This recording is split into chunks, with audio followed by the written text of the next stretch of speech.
Welcome back, guys. Today we're going to talk about Andrew Tate. Such a controversial guy, a guy that has accumulated billions of views over the last 2-3 years, been a topic of conversation. We wondered, why did he blow up?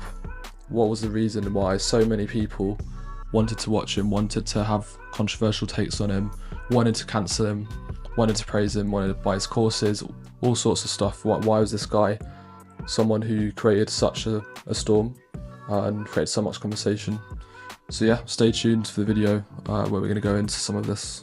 There's so much out there with Andrew Tate, so many clips that we don't really know which one to go for, but we feel that with his interview with Piers Morgan, he was asked about what is toxic masculinity, and yeah, what he had to say was quite interesting. I think that he really struck a chord on the reason why so many people, especially men, did gravitate towards him.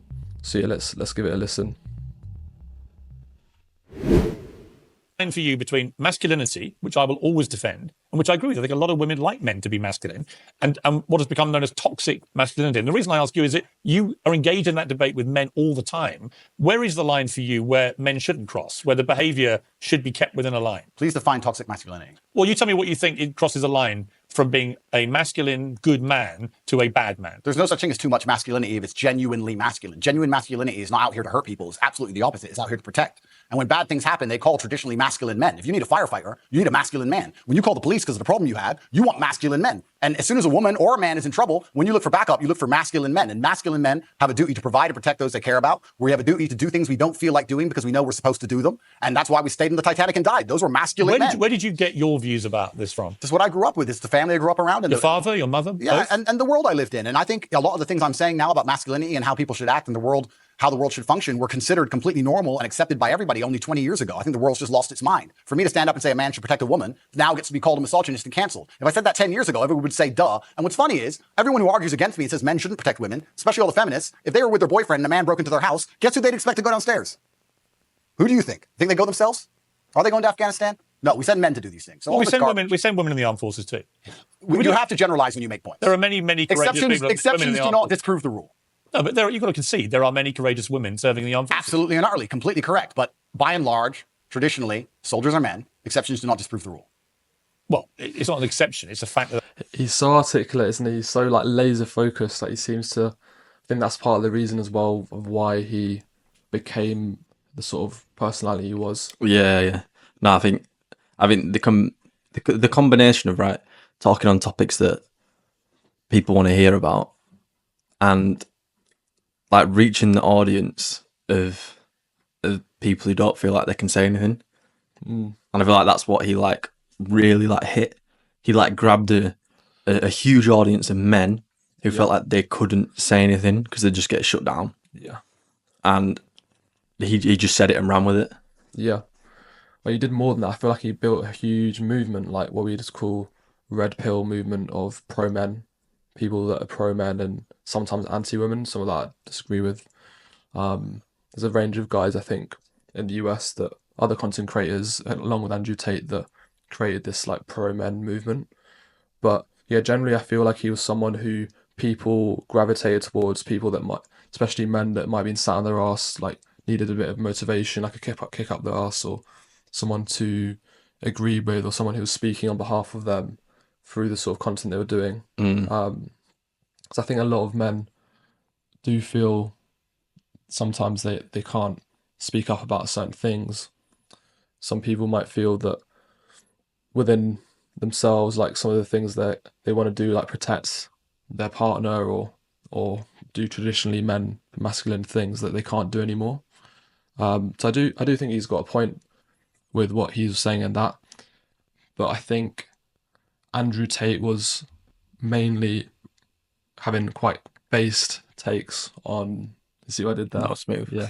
He was having a lot of like based takes on these sort of topics. But then what really hindered him, and maybe why he blew up, was because he would say 80% of something that most people would agree with, or most people might agree with parts of, and then he would say something completely wild straight after. Like, Do you think that was tactical though? Like for me, I think that's purposeful. I think he's like, I think he didn't just see a gap and then just started saying things that he believed. I think he was so tactical about it all. Like, I think it was so structured that he knew that's how it's going to blow up. Just saying all the things he believed wouldn't necessarily just make it blow up. I think you have to take the like. I think he purposely put in the wild, but I also think it's a case of like one extreme or the other. There's like there's a fine balance in the middle, because you could say he's on like the one massive extreme on the side where it's like men and men. All men should be 6'5", go to the gym, do this, do that. Yeah. Do you know what I mean? Yeah. And then on the other side, it's like what he's like arguing against is like just being a pussy. You know what I mean? Yeah. But there's a balance in the middle where it's like not all guys are gonna wanna. No. Not all guys care for the gym. But that doesn't take away from them their masculinity, in the sense that it doesn't take away from, like, if shit hit the fan, then they wouldn't step up. Do you know what I mean? Yeah, I know what you mean.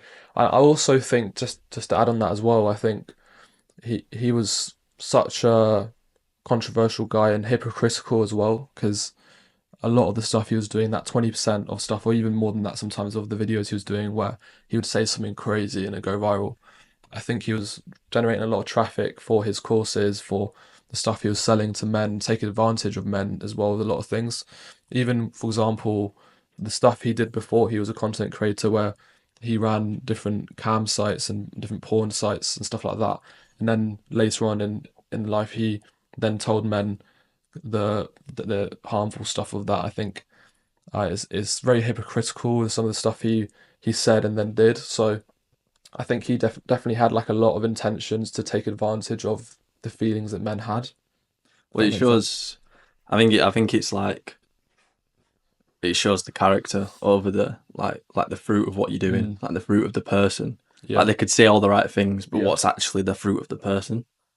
I feel like that's when, like, who are you allowing to like speak into your life? Yeah. Do you know what I mean? Because like he didn't say, not everything he says is horrendous. You know what I mean? No. A lot of what he says is like, I agree with that. Do you know what I mean? Like, he's got a massive point.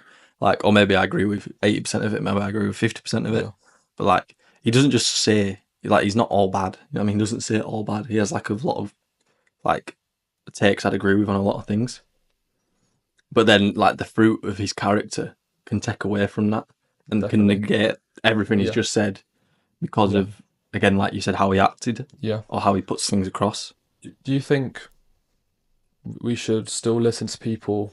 I mean, I have my own answer for this, but do you think we should still listen to people like Andrew Tate, where they have stuff that you can take from, you can learn from them 80% of what they're saying, and then they say something wild? Do you just completely disregard the 80%, or do you still listen and pick bits out of what people say and take that on board? I don't know if I think it's a case of taking the good bits from that person. I think it's a case of like the good people stepping up. Like, why does it have to be someone that has to say 20% wild and 80% normal? But I know what you're saying. Like, I don't think it takes away everything he's just said, but it does defeat his argument. Do you know what I mean? Yeah. And for a lot of people who, like, that's their role model, they aren't going to see that 20% as bad. They're going to take it. They're going to hold everything he said as like truth, like gospel truth. You know what I mean? Like the belief. Yeah, I see what you're saying, but I think over time, people, if they have a diverse set of people they're watching or listening to or learning from or reading from, etc., I think when you have something a bit more diverse that you're taking in, you're probably going to pick up different perspectives and then form your own from that as well. But if all you did was just listen to Andrew Tate all day long, well, I think that's what he did. I mean, that's like his thing was that people just sat and listened to him, which is like just as bad the other way. Like the pendulum, there's a fine balance like in the middle. You know what I mean? Yeah. But I do think it's important to not just completely shut people down if you disagree with one sentence they say. Because I think it's so important for, especially with social media, which is so divisive and pushes people apart, creates different camps and different echo chambers. I think having the ability to take things from someone and listen to them, sit with it, and then decide what parts you might agree with and disagree with, and have more of a mature way of consuming things is so important, because otherwise there's no common ground, there's no progress between different people. It doesn't strengthen people or groups of people. It just completely divides people when we just completely disregard everything and just think the worst of people, or just try and pick out just the one thing that they did wrong, or the one thing that we can shut them down for. So I think that's something that's lacking at the moment in society as well. But that's a whole other topic, I guess. But something that I maybe feel a little bit. Where do you think the gap is for him? Like, why do you think the gap came in the first place? I think there wasn't an Andrew Tate who could articulate himself on these topics in such a strong way. But I mean, That in stirs everyone, so in much. people's lives. Because he's a role, he's basically, he's slid in because he's a role Yeah. model for men to be men. Well, that's a whole other topic, right? I think there's a lack, well, especially if you look at the statistics, there's loads of single parent households. We'll try and get something to pop on the screen of how many in the UK, in the US, in the world, but the majority of them are led by a mother. And shout out to all of them; they do a hard job on their own.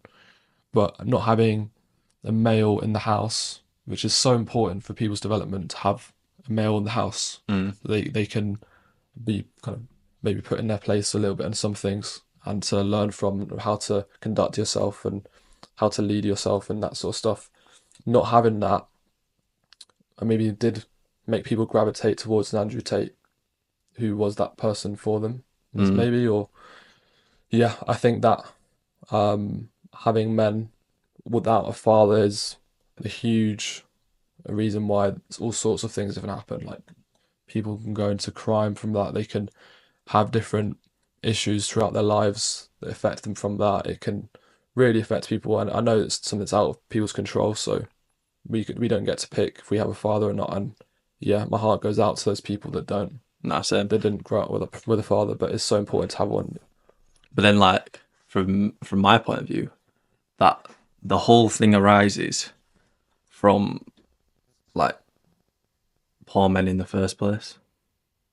Like, if we had strong leaders, like men, in positions around, like dads being dads, like all this kind of thing in place, I don't feel like someone like him would blow up as much, because people already have like a healthy of that, like an actual person. Yeah. Well, maybe if you put Andrew Tate in the 90s, he wouldn't have blown up, maybe. Yeah, But that's now, what I now mean. he does, because that's something that people are looking for. So I would say, when I think of Andrew Tate, I think of those positive things. Obviously, there's the rest of it, the court cases, everything that he's done, and the lack of integrity in so many areas. So not trying to praise Andrew Tate too much, but I think he did represent something for a lot of men. And some of the stuff that he said generated something within men and made us feel a certain way. So yeah, a really interesting guy. Where do you think the middle ground is then? It's like, if we've identified, like, he filled in a gap that was there, but he swung way too far the other way. So all we've got is two groups of people in two different areas. Like, where's the like fine middle ground? Do you know what I mean? Well, I think that's you can't just wave a wand and fix this. I think there's maybe a culture of obviously a lot of single parents, so the breakdown in relationships. There's so many difficult things, right? Of dads Is that, it a cumulative yeah, of issues? like, Like, it's not one issue to fix no, one thing. you, Like, it's no, a you can't. accumulation of stuff. Maybe there needs to be more voices that are more balanced on this sort of thing, and aren't 80% controversial, 80% more of base take, and 20% wild, a bit more just like straight up balanced, and just trying to speak into these situations in a positive way that helps people, instead of trying to generate an argument or generate controversy. So then, what would be, from what he was saying, right? What would be the fix then for toxic masculinity, as he's saying? I don't know. I honestly don't know, like, what the fix is for that. I think it's a journey for people to discover for themselves. Mm. some people could just go about their life and not even think of what is toxic masculinity. They might I think not it's a big realise. thing now because like like it's evident. There's so many guys that either don't know how to be guys, don't know what it is to be a man, and he filled that gap for him. Mm. So from my perspective, the fix is, it's not an easy fix. It's not an easy fix, but in my opinion, the fix is like having good dads, like the people now growing up to be good dads. Definitely. And I think that'd like plug a huge hole there. Yeah. It's a difficult one, man. Yeah, It's a it is. difficult one. It is. But yeah, it's interesting to reflect on him and what he As says. someone who feel like he's come and gone as well. Yeah. Like now it's like I don't hear anything about him, see anything about him. Well, it's because he's in jail most of the time. I think he might have gone back in, or he's under house arrest or something. I don't know. There's so many stories, and stuff in Romania of him. Again, these court trials. So who knows? Maybe it's the Matrix, as he would say, like trying to shut it all down. But who knows? I think you can't really say for now. It's not being proven or anything. But Alleged. yeah, All alleged in it, but yeah, I think like you said, it's just the judge of the character. yeah, Like anyone can say anything, but like what are they actually doing? yeah. Anyway, guys, let us know if you enjoyed the video. Today was a bit different, talking about Andrew Tate. Don't cancel us, but if you disagree with us, feel free to comment. And yeah, let us know what you thought, what your take is on this sort of topic. And yeah, look forward to doing our next video. Catch you in the next one. Peace.